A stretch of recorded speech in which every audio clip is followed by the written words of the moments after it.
পিতৃ পরিচয়হীন সন্তান জন্ম দিলেন মানসিক ভারসাম্যহীন এক নারী। পাগলিটি আসলে মা হয়েছে, কিন্তু বাবার পরিচয় পাওয়া যায় না। মানুষরূপী পশুদের আক্রমণের শিকারে ভারসাম্যহীন এই নারী হয়ে পড়েন অন্তঃসত্ত্বা। সেই অচেনা অজানা পরিচয়হীন নারী ফুটফুটে এক কন্যা সন্তানের জন্ম দিয়েছেন। আমাদের সমাজে এই যে পাগলি বাচ্চা হলো, আসলে বাবা কিন্তু কোনো পরিচয় নেই। আমাদের সমাজে এরকম আসলে একটা এই ধরনের ঘটনা কিন্তু একটা অশুভ সংকেত।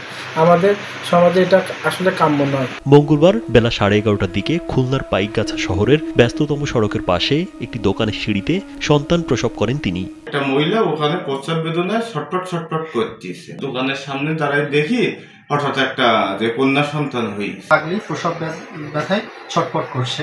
আমরা কাছে যেতে যেতেই পাগলিটি বাচ্চা প্রসব করে। একটি পাগলি একটা কন্যা সন্তান প্রসব করে।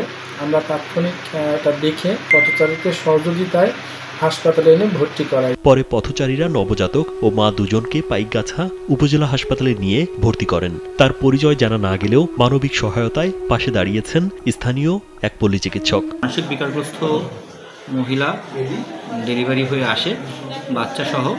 তো আমরা তৎক্ষণাৎ মা এবং বাচ্চার দ্রুত চিকিৎসার ব্যবস্থা করি। খুলনা মেডিকেল কলেজ হাসপাতালে একজন শিশু বিশেষজ্ঞ স্যারের ওপিনিয়ন নেওয়ার জন্য বাচ্চাকে খুলনা মেডিকেল কলেজ হাসপাতালে পাঠানো হয়েছে। খোঁজ খবর নিয়ে প্রয়োজনীয় ব্যবস্থা নেওয়া হবে বলে জানান উপজেলা সমাজসেবা কর্মকর্তা অনাথ কুমার বিশ্বাস।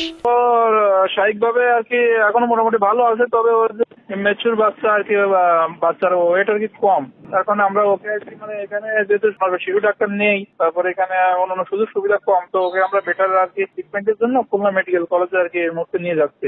তারপর ও সুস্থ হলে তারপর ওর বিষয়ে সিদ্ধান্ত নেওয়া হবে যে আসলে কোথায় যাবে।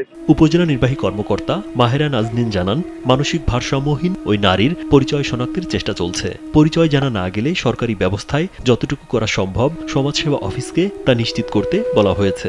তার সুচিকিৎসার জন্য খুলনা মেডিকেল কলেজ হসপিটালে আমাদের হসপিটাল থেকে রেফার করেছে।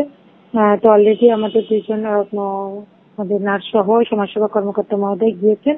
আমরা সবার প্রথমে তার সুস্থতা কামনা করছি, আর সাথে সাথে তার মা আমাদের পাগলি যিনি, তারও আমরা আপনাদের মাধ্যমে মিডিয়ার কল্যাণে যদি তার কোনো পরিচয় আমরা জানতে পারি সেটা সবচাইতে ভালো হয়। রাজীব বিশ্বাস, কালবেলা।